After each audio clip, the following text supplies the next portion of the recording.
on guys, welcome back to RC Everyday. Excited here, I've got new product for my RC rat rod kits.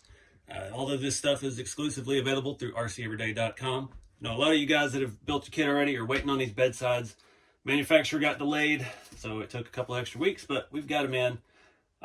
So what we have here is, these are SLS nylon 12, good durable, flexible, heat resistant stuff that we always use for all of the kit. And yeah, it's got a nice style to it. It's got like the profile, the old truck beds. So if you notice here, there's a ridge on the outside. We've got 2 holes, easy way to mount. Also on the inside, a bunch of holes that if you need to, you can drill through. Every one of these holes parallels one on the frame. So if you need to move this any kind of weird way, no matter what you're building, if you need to, like say you're mounting it away from the side of the truck, and you're gonna put your shock in here or something, you need another place of attachment, easy to drill that out. And you could even drill through up here and make those holes continue on if you needed to mount stuff for your custom builds. So this is they're universal side to side, make it easier to keep up with, and yeah, easier to manufacture honestly. So you can mount these straight to the sides of the rail. I don't like that. I like to space them away with these 20mm spacers. So what I've done here, I've removed some screws on the cross members, and I'm going to use these grub screws and thread them into our cross members. Just came in, I just walked in the door, went through all of them and inspected them, make sure they are good to go. You don't need a whole lot of that sticking out.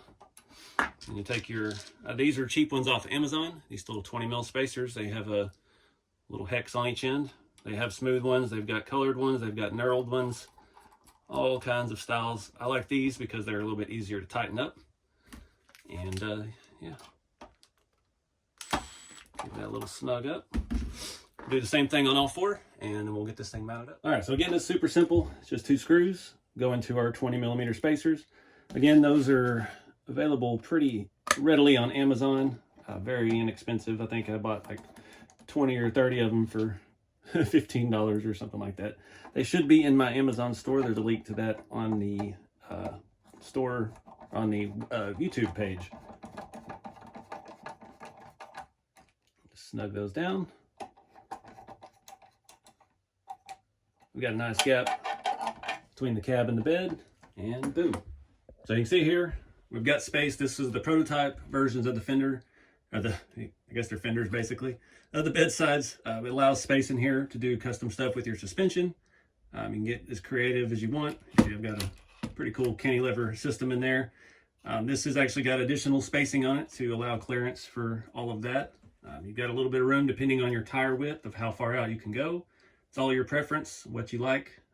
You don't have to go out that far at all. You could do 10mm spacers and just put a long screw straight through into the cross member. You don't even have to go into the cross members at all. You see I'm only running 1 on this truck. The kit does come with 2. So lots of options. You could run a screw from the inside. You could run a screw from the outside and bolt it however you like. You can run a screw in there and then put a rod in for extra chassis support, which I may actually come back and add one in here because I like the stiffness of the chassis, having extra braces in it. But again, it's all up to you. That's the fun in these things. It's up to you to engineer it the way you want it. So again, these products are available now. They are SLS nylon 12. They're, like I said, flexible, durable, they're heat resistant, they're not going to melt in the sun. And yeah, all the options, you can drill out all the other holes. It's the same from side to side.